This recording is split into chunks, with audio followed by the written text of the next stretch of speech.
All right. So I definitely agree with your philosophical approach. If you consider the benefits and drawbacks of fossil fuel use, however, I think there is definitely an alternative to continued or increasing fossil fuel use because globally, oil and gas industries receive over $5 trillion in subsidies compared to 88 billion globally for renewable energy. So as long as the same amount of monetary support is provided to the renewable energy industry as has been provided to the oil and gas industry, can you not get all of the benefits of a low-cost, accessible energy source with none of the drawbacks of continued fossil fuel use, namely catastrophic climate change? Yeah, I'm glad you raised this point, because the statistic you'll hear, and before I tell you the truth of the statistic, I just want to sometimes like to give just a framework for thinking about why this sounds suspicious even before you know the facts. So I mentioned before that fossil fuel use is the world's overwhelming source of energy and the fastest growing source of energy. And people around the world generally want to avoid it. They have a strong distaste for it. You see a lot of private action, even people paying way more money for all forms of energy, and yet still, all around the world, people are using more fossil fuels. So could it really be that every country around the world is for some reason paying the fossil fuel industry? Like, is Japan paying the fossil fuel industry? They don't have any reserves that they can make any money off of. There's something that doesn't make sense about it. So I would suggest really look into all of these claims.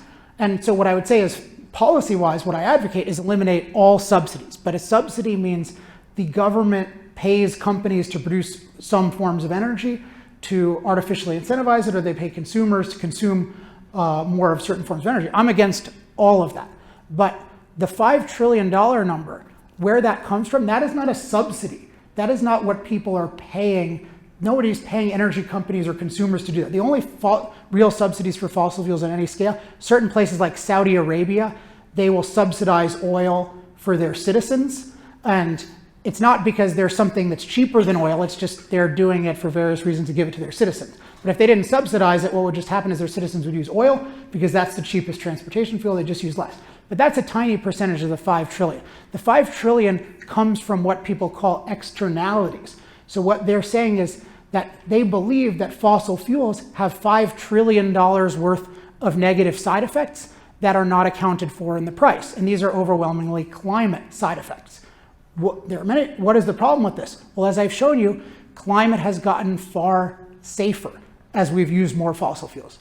So how can you say there's $5 trillion worth of damage when something has gotten better? It's like, you send a patient to the hospital and you save their life, and you say, oh, you owe me $1 trillion in damages. It doesn't make any sense. So there's something very off with those calculations. And one indication is when you see these, they change every year. Like that $5 trillion one, it went up $2 trillion in 1 year.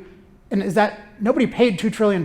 It's just some economist who wanted to make a name for himself said, oh, 5 trillion, and then the whole news media reports it. So the basic fact, if we go back to the issue of process, is that fossil fuels are, for the vast majority of people, by far the lowest cost process for producing energy. Nobody has any clue how to produce transportation fuel for billions of people at the prices that we pay for fossil fuels. That's just the fact. So all you could say with fossil fuels, if these externality things were right, is what they would say is, well, then fossil fuels should become more expensive. That just means nobody can afford energy.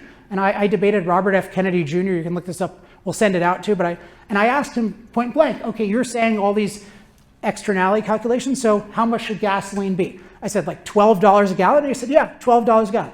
So just think about that. What would that be like for your, not just your life to pay $12 a gallon, but what would it be like for every car, truck, for farmers to pay $12 a gallon for diesel?